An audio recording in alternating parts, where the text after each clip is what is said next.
আসসালামু আলাইকুম বন্ধুরা। আজকে আমি সূরা আল ইমরানের ৭৫ নম্বর আয়াত থেকে ৮৫ নম্বর অর্থাৎ মোট 10টা আয়াত নিয়ে আলোচনা করব। আমার সাথে থাকবেন। সূরা আল ইমরান আয়াত নম্বর ৭৫। এখানে মানে কিতাবীদের মধ্যে কিতাবীদের গণ্ডগোল। আমাদের ইসলাম ধর্মে দেখবেন যে শিয়া, সুন্নি, মোতাজিলা, খারিজি, রাফি, দরুদ, শান্ত, ইজিদি, বাহাই, হিজবুত, আহমদ মুসলিম জামাত, কাদিয়ানি, সাতপন্থী, জুবাইরপন্থী, শাফি, মালিকি, হাম্বেলি, হানাফি, শরিয়ত, মারুফত, তরিকত, এভাবে ৭৪, ৭২, ৭৮, শত শত ভাগে ভাগ হয়ে গেছে। ঠিক ওই সময় মানে যখন কোরআন নাজিল হয় তার আগেও কিন্তু কিতাবীদের মধ্যে বহুত রকমের দ্বন্দ্ব ফেসাদ ছিল। এমনকি তারা শুধু একমাত্র বাইবেলটাকে তারা শেষ একটি ভাগে ভাগ করে ফেলেছে, বুঝছেন। এইভাবে কত যে কাহিনী করছে, এই নাটকগুলো সৃষ্টি সংলগ্ন থেকেই ছিল। শুধু তাই না, এখানে অনেক মত আছে। মনে করেন যে আদিম মত, তারপরে ধর্মীয় মত, তারপরে দার্শনিক মত, বৈজ্ঞানিক মত, অনেক রকমের মত সৃষ্টি সংলগ্ন ছিল, এখনও ছিল, ভবিষ্যতে থাকবে। তো তার মধ্যে সবচেয়ে বড় গুরুত্ব দিতে আপনার এই বিবেককে প্রাধান্য দিতে হবে। কারণ সৃষ্টিকর্তা প্রত্যেকটা প্রাণীকে, শুধু মানুষ না, গোটা পৃথিবীর প্রত্যেকটা প্রাণীকে জ্ঞান দিয়ে সৃষ্টি করছে। তো আপনি এই জ্ঞানের কাছে প্রশ্ন করলেই সদুত্তরগুলো পেয়ে যাবেন, সঠিক উত্তরগুলো পেয়ে যাবেন আশা রাখি। চলুন আমরা আলোচনা করি কি বলছে সূরা আল ইমরান আয়াত নম্বর ৭৫। এখানে বলা হয়েছে, কিতাবীদের মধ্যে এমন লোক রয়েছে যে বিপুল সম্পদ আমানত রাখলেও চাওয়া মাত্র ফেরত দেয়, মানে যারা নীতিবান, আদর্শবান, তাদের কথা বলা হয়েছে। এবং এমন লোকও আছে যার নিকট একটি দিনার রাখতে পিছনে লেগে না থাকলে সে ফেরত দেয় না, এই কারণে যে তারা বলে এই অশিক্ষিতের প্রতি আমাদের কোনো দায়িত্ব নেই, এবং তারা জেনে শুনে আল্লাহর নামে মিথ্যা বলে। মানুষের মধ্যে দুই শ্রেণী আছে, একটা হচ্ছে কপট, ভণ্ড। তারা মিষ্টি মিষ্টি কথা বলে আপনাকে ঠকাবে। আরেকজন আছে আদর্শবান, সেই কথা বলা হয়েছে। অনেকের কাছে প্রচুর সম্পদ দিলে সেটা ন্যায্য পথে সময় মতো দিয়ে দেয়, আবার অনেক আছে একটা পয়সা পাইলে সেটা সে নিজে কেড়ে নেয় বা ঠকায়, সেই কথা এখানে চলে আসছে আর কি। সূরা আল ইমরান আয়াত নম্বর ৭৬ এখানে বলা হয়েছে, হ্যাঁ, যে তার অঙ্গীকার পালন করে এবং সাবধান হয়ে চলে, আল্লাহর সাবধানীদের ভালোবাসেন। যারা তাদের কথা রাখে, কথা রক্ষা করে, তারা নীতিবান না, তারা তো সৎ, ন্যায়পরায়ণ, তো তাদেরকে আল্লাহ ভালোবাসেন, সেই কথা বলা হয়েছে। আবার শুনুন কি বলা হয়েছে, হ্যাঁ, যে তার অঙ্গীকার পালন করে, অর্থাৎ প্রমিজ রক্ষা করে, প্রমিজ ওয়াদা, এবং সাবধানে চলে, আল্লাহ সাবধানীদের ভালোবাসেন। অনেক সময় দেখবেন যে প্রেমিক খুব প্রেমে মজে গেছে, হঠাৎ করে তাদের শারীরিক সম্পর্ক হলো, যখন শোনা গেলো যে মেয়ের পেটে বাচ্চা আসছে, তখন সে কেটে পড়ে। তখন মেয়ের বাবা ছেলের বাবার বাড়িতে প্রস্তাব পাঠায়, তখন ওরা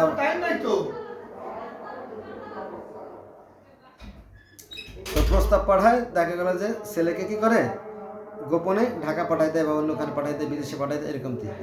তো প্রতারকের অভাব নাই। তারা কিন্তু ভালো মন্দ বুঝে কিন্তু অন্যায় কাজটা করে। কেন আগে খেয়াল ছিল না?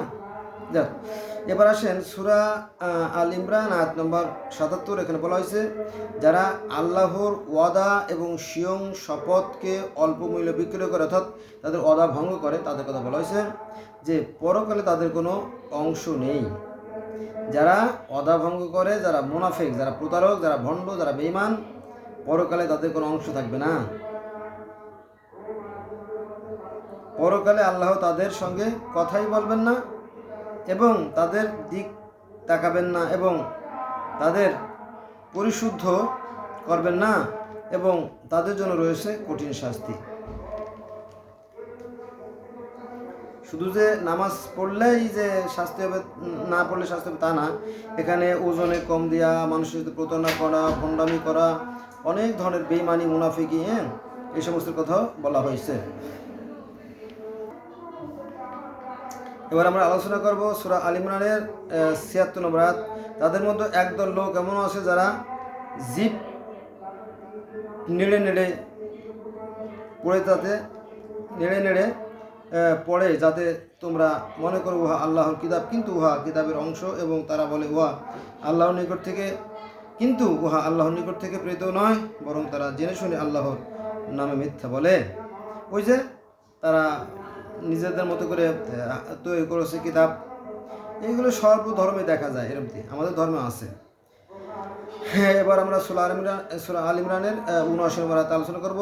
এখানে বলা হয়েছে কোনো মানুষের পক্ষে এ হতে পারে না যে আল্লাহ তাকে কিতাব, প্রজ্ঞা ও নবুয়ত দান করেন, অতঃপর সে লোকদের বলে তোমরা আল্লাহ ছেড়ে আমার দাস হও, বরং সে বলবে আল্লাহ ওয়ালা হও, যেহেতু তোমরা কিতাব শিক্ষা দাও এবং যেহেতু তোমরা অধ্যয়ন করো। এবার আমরা আলোচনা করব সূরা আল ইমরান আয়াত নম্বর ৮০ নম্বর। এখানে বলা হয়েছে এবং ফেরেশতাগণ ও নবীগণকে প্রভুরূপে গ্রহণ করতে তোমরা নির্দেশ দেবে না। তোমাদের মুসলমান হওয়ার পর যে সে কি তোমাদের কাফির হতে বলবে? ৮১ নম্বর আয়াতে বলা হয়েছে যে আর যখন আল্লাহ নবীদের অঙ্গীকার নিলেন, আমি তোমার কিতাব ও প্রজ্ঞা দিচ্ছি, তোমাদের কাছে যা আছে তার সমর্থক রূপে যখন একজন রাসূল আসবে তোমরা তাকে বিশ্বাস এবং সাহায্য করবে। তিনি বললেন, তোমরা কি স্বীকার ও অস্বীকার গ্রহণ করলে? তারা বলল, স্বীকার করলাম। তিনি বললেন, তবে তোমরা সাক্ষী থাকো এবং আমিও সাক্ষী রইলাম। সূরা আল ইমরান আয়াত নম্বর ৮২। এখানে বলা হয়েছে অতঃপর তারা মুখ ফিরিয়ে নেবে, তারা অবশ্যই সত্যত্যাগী। সূরা আল ইমরান আয়াত নম্বর ৮৩। এখানে বলা হয়েছে তারা কি আল্লাহর ধর্মের পরিবর্তে অন্য ধর্ম চায়, অথচ আকাশ পৃথিবীর সমস্তই তার ইচ্ছায় বা অনিচ্ছায় তার কাছে আত্মসমর্পণ করে এবং তারই কাছে তা ফিরে যেতে হবে। এবার একটা গুরুত্বপূর্ণ আলোচনা আমরা করব, এটা হচ্ছে সূরা আল ইমরান আয়াত নম্বর ৮৪। এখানে বলো আমরা আল্লাহতে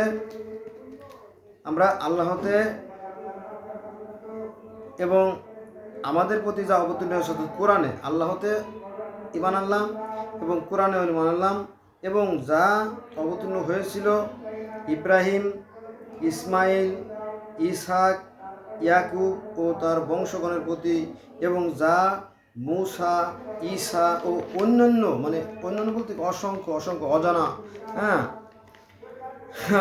নবীদের প্রতি নবীগণের নিকট থেকে দেওয়া হয়েছে তাতে বিশ্বাস করি, আমরা তাদের মধ্যে কোনো পার্থক্য করি না, আমরা আল্লাহতে অবনত। অর্থাৎ অন্যান্য নবীদের প্রতি যে সমস্ত কিতাব নাজিল হয়েছে সেগুলো কিন্তু মানতে বলা হয়েছে।